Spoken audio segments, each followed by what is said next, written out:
ದಾಂಡೇಲಿಯ ಹಸನ್ಮುಖಿ ಯುವಕ ರಾಹುಲ್ ಜೋಶಿ ಇನ್ನಿಲ್ಲ. ಜೀವನದಲ್ಲಿ 10 ಹಲವು ಕನಸುಗಳನ್ನು ಇಟ್ಟುಕೊಂಡಿದ್ದ ಹಸನ್ಮುಖಿ ಹಾಗೂ ಸರಳ ಸಹೃದಯಿ ವ್ಯಕ್ತಿತ್ವದ ಯುವಕ ದಾಂಡೇಲಿಯ ರಾಹುಲ್ ಜೋಶಿ ವಿಧಿವಶರಾಗಿದ್ದಾರೆ. ಮೃತರಿಗೆ 39 ವರ್ಷ ವಯಸ್ಸಾಗಿತ್ತು.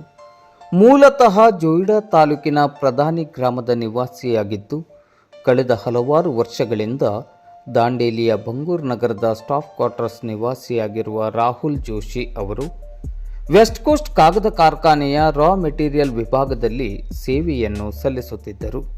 ಹಠಾತ್ತನೆ ಆರೋಗ್ಯದಲ್ಲಿ ಏರುಪೇರು ಆದ ಹಿನ್ನೆಲೆಯಲ್ಲಿ ರಾಹುಲ್ ಜೋಶಿ ಅವರನ್ನು ಧಾರವಾಡದ ಎಸ್ಡಿಎಂ ಆಸ್ಪತ್ರೆಗೆ ಚಿಕಿತ್ಸೆಗಾಗಿ ದಾಖಲಿಸಲಾಗಿತ್ತು.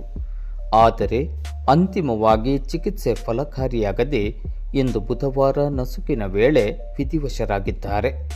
ಶಾಂತ ಸ್ವಭಾವದ ರಾಹುಲ್ ಜೋಶಿ ಅವರು ತಂದೆ, ತಾಯಿ, ಸಹೋದರಿ ಹಾಗೂ ಅಪಾರ ಸಂಖ್ಯೆಯಲ್ಲಿ ಬಂಧು ಬಳಗವನ್ನು ಅಗಲಿದ್ದಾರೆ.